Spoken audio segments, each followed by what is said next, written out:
Tahimik ang gabi sa Valencia City, Bukidnon. Ika-14 ng Disyembre 2024. Isang karaniwang Sabado ng malamig na panahon sa kabundukan. Sa isang maliit na barangay na tinatawag na Malagoson, nakaupo si Kapitan Ronaldo Ronnie Lumagbas sa terasa ng kanyang bahay. May hawak na cellphone, nakabukas ang ring light, at naka-live sa kanyang Facebook page. Hindi na ito bago sa mga residente. Tuwing gabi, inaabangan nila ang kanyang mga broadcast. Madalas tungkol sa mga proyekto ng barangay, minsan tungkol sa isyu ng katiwalian, pero laging puno ng sigla at katotohanan. Ngunit sa gabing iyon, sa loob lamang ng 3 segundo, ang live video ay magiging saksi sa isang krimeng magpapayanig sa buong probinsya. Si Ronaldo Ronnie Lumagbas, 48 taong gulang, ay isang dating truck driver bago pumasok sa politika. Ipinanganak siya sa barangay Malagoson, anak ng isang magsasaka at tindera sa palengke. Lumaki siyang sanay sa hirap, pero hindi kailanman natutong manahimik kapag may nakikitang mali.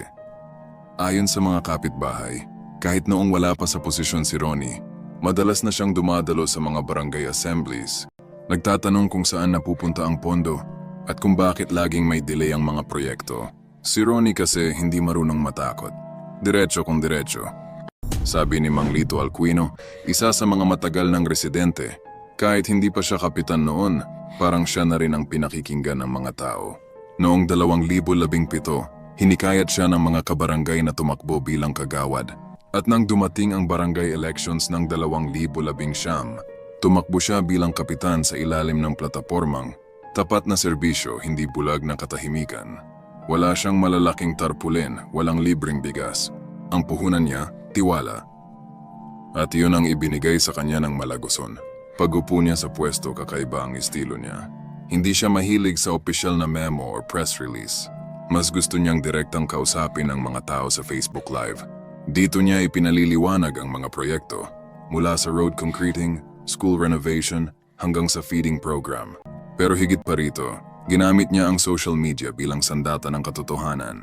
Tuwing may isyung pampolitika, direkta niyang binabanggit sa kanyang live video.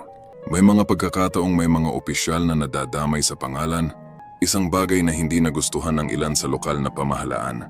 Kapag may nakitang mali sa dokumento o proyekto, lalabas agad sa live. Hindi muna kinakausap ng pribado, diretso sa publiko. Kwento ni Barangay Secretary Marites de la Peña na madalas kasama sa kanyang mga broadcast. Marami ang humanga, ngunit marami rin ang nainis.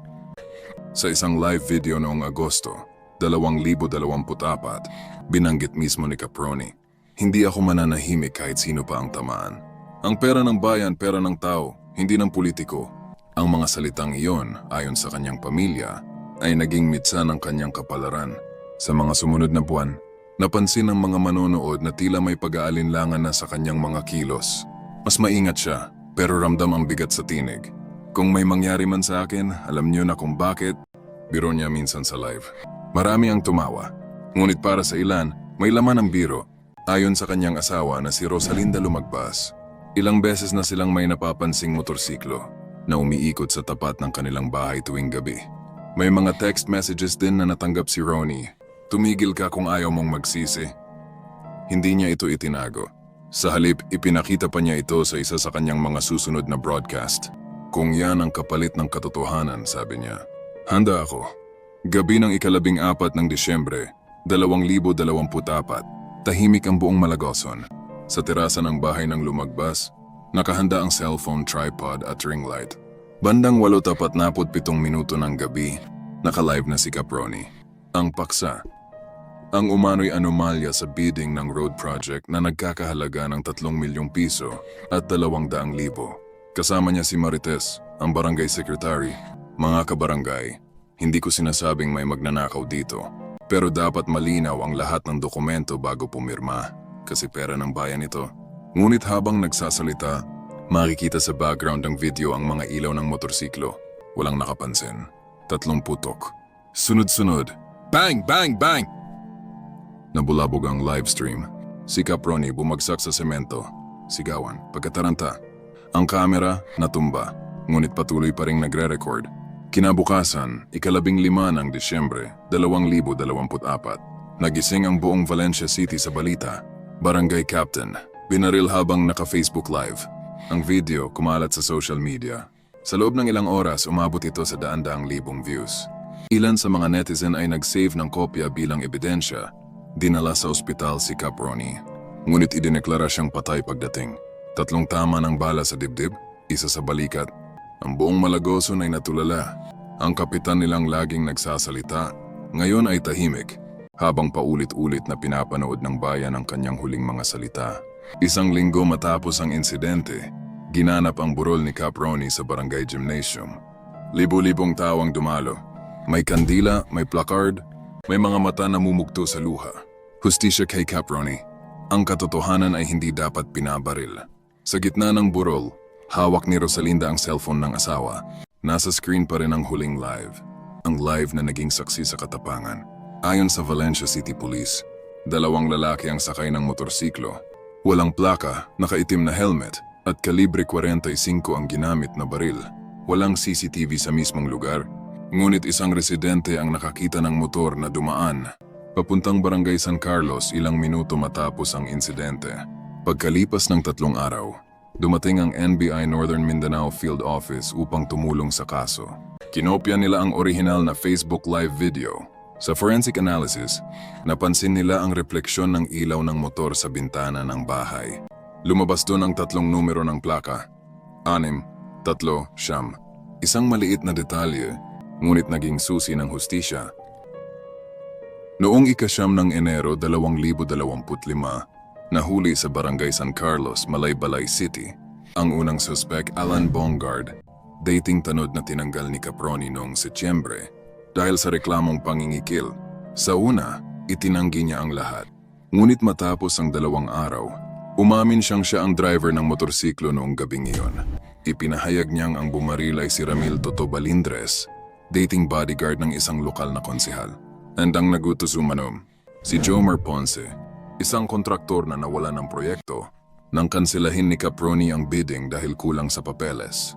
Ika-14 ng Enero 2025, nahuli si Jomar Ponce sa Cagayan de Oro City habang nagtangkang tumakas papuntang Lanao del Norte. Samantala si Ramil Balindres, ang gunman, ay sumuko makalipas ang 1 linggo matapos kumalat ang kanyang larawan online. Sa harap ng media, maring itinanggi ni Ponce ang paratang, ngunit sa korte lumabas ang katotohanan.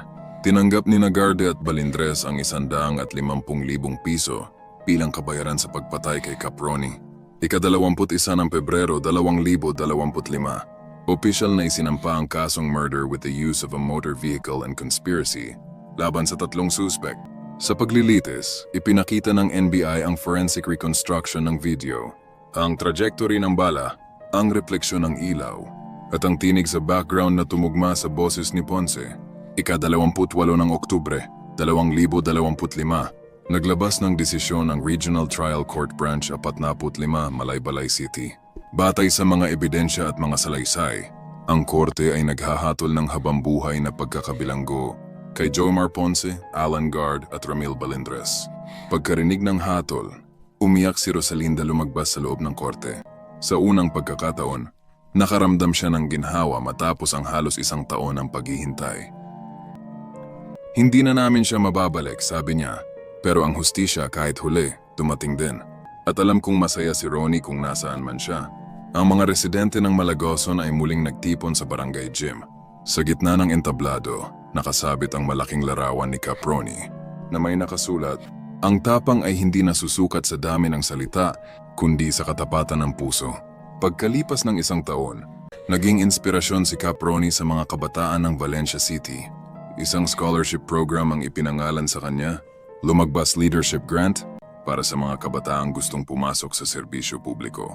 Sa barangay hall nananatili ang kanyang mesa, may karatulang may nakasulat. Dito nakaupo ang leader na hindi tumakbo sa katotohanan. At sa social media, ang kanyang huling live video ay nananatiling online. Hindi bilang paalala ng karahasan, kundi bilang simbolo ng tapang ng isang mamamayang piniling manindigan hanggang sa huli. Sa buong Mindanao, maraming leader na katulad ni Caproni. Mga boses na nagsasalita para sa tama, kahit kapalit ay buhay. Ngunit sa kwento ni Kapitan Ronaldo Ronnie Dumagbas, ipinakita ng panahon na ang katotohanan, kahit barilin, ay muling babangon. Ang hustisya ay maaring mabagal, Ngunit hindi ito kailanman tuluyang mapapatay. And sa bawat pag-replay ng kanyang huling Facebook Live, sa bawat sandaling bumabalik ang orasan sa 8:47 minuto ng gabi, isang paalala ang malinaw. Ang tapang ay hindi nasusukat sa haba ng buhay, kundi sa kung paano mo ito ginamit para sa kapakanan ng iba.